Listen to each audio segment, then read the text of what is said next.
person of that league. What is of the NT? You want Okay, to be I want to go to Mukesh Tyagi. Mukesh Tyagi. Come on, sir. Okay, hold on. Gentlemen, hold on.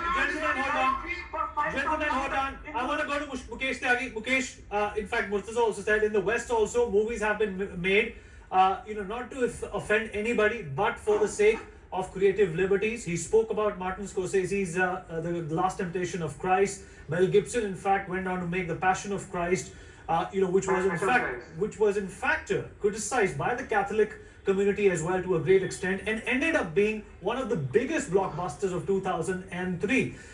It's a very devious situation to be in, but at the same time, there are takers and there are naysayers when it comes to exploiting creative liberties.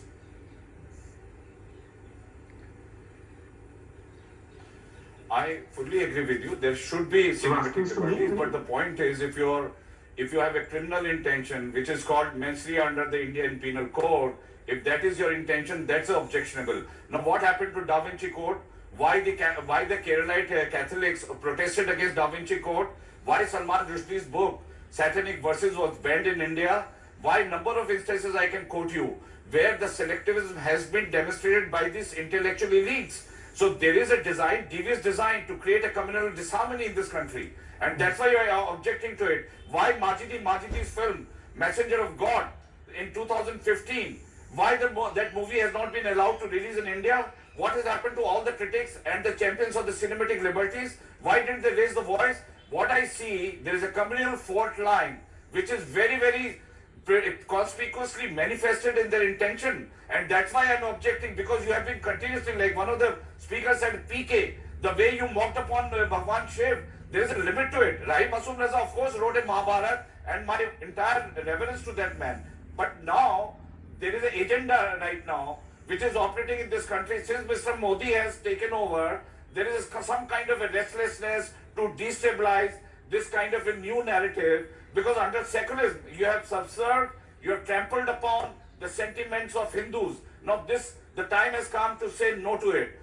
There should be, that's why I'm saying, this OTT platform needs to become under regulation, like internationally, Vineet. I'll tell you a number of examples. In Singapore, there are various classifications for OTT platform. There is called parental guide, 16, 21.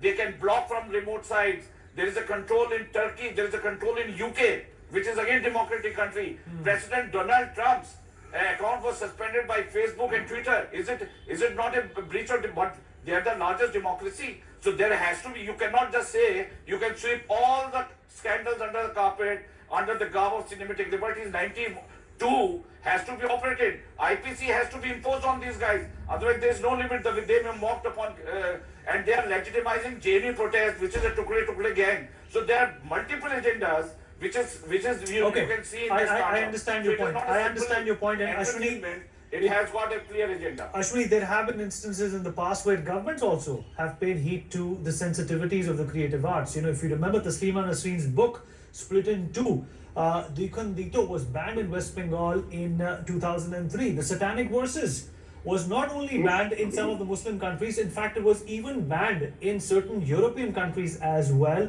owing to the sensitivities of the Muslim population in European countries. How do you see this matter being taken up by the government? They've already said that self-censorship is the way forward.